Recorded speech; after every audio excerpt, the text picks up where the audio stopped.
questions with you guys. Shauna's not here yet, so I was going to ask him if it was okay to talk about something we're working on. We have lots of different projects going on. One of the projects, as you know, is our Spatial Audio Calibration Toolkit.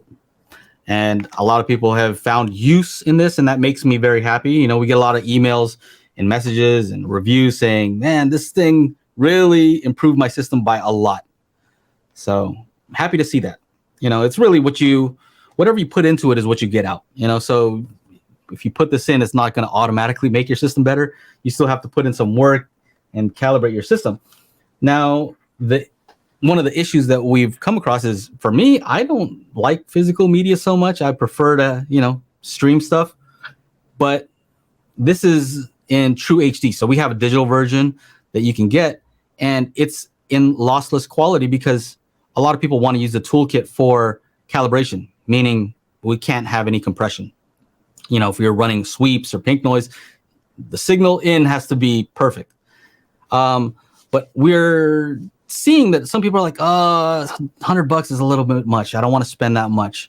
And I hear them, you know, I understand, you know. So for the longest time, I've wanted to put out something that would be less expensive for people, but maybe not have as many tracks on there. So this has 160 tracks. We're considering coming out with a version that is,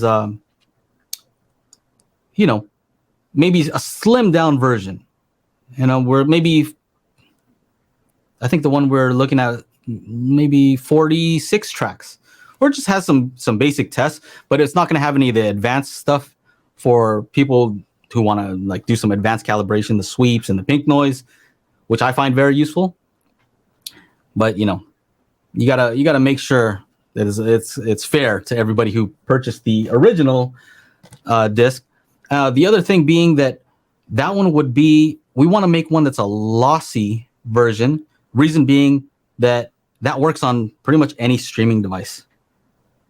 So that's something that we're working on also. Currently, if you have True HD, you can download the digital files, and it'll work if you play it on some Blu-ray players, not some of the Panasonics. It just doesn't play. It'll work if you have an NVIDIA Shield. It will not work if you have an Apple TV. So yeah, I would like something where you could stream it potentially. You know, if you have an account, you know, you buy it and you can stream it to pretty much any streaming device. That would be great. And so that's something that I think we're very close to doing. You said physical media is the bomb. Is it? I mean, we have a product that's physical media and people buy it. So I don't want to talk bad about it, you know, but you definitely have to be more careful, you know. You have to you can't smudge it, all these things that you have to be careful of that I'm not used to having to worry about anymore. I mean, look, I grew up with tapes. I've used records. You know, VHS, you know, I know about all that stuff. Don't forget to rewind. So yeah, I've used all that stuff. And CDs, you know. I'm familiar with CDs, you know. Bone Thugs and Harmony, the cover, you put the marker on the top and, you know, you can change up the look. I know about all that stuff. But yeah, I think the ease of digital is just, I like the ease of it. Like I did Ike's calibration. Where's Ike? Easy HD Tech over here.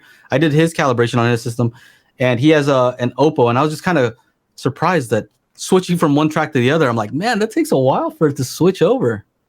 You know what I mean? You play a digital file, boom, you play it, it's playing. You know, no waiting. So that's one of the things I like about it. So the question from Know Nothing says, Joe, would it make sense to sell a toned down version of SAC on something like iTunes or Google Movies? The tricky thing, here's the problem, is it's not just audio. Our toolkit has a visual aspect so you can see where something is moving. And those platforms don't allow you to have Atmos and video. But we do have one. So keep an eye out. Keep an eye out. We do have a solution for that, and we'll be talking about that pretty soon. Probably on our own channel. All right, if you would like to join us every week on Mondays at, what time is it? About 6 p.m. Central, which is the best time. That's where I am. Make sure you join us at youtube.com/Daily HiFi. We out.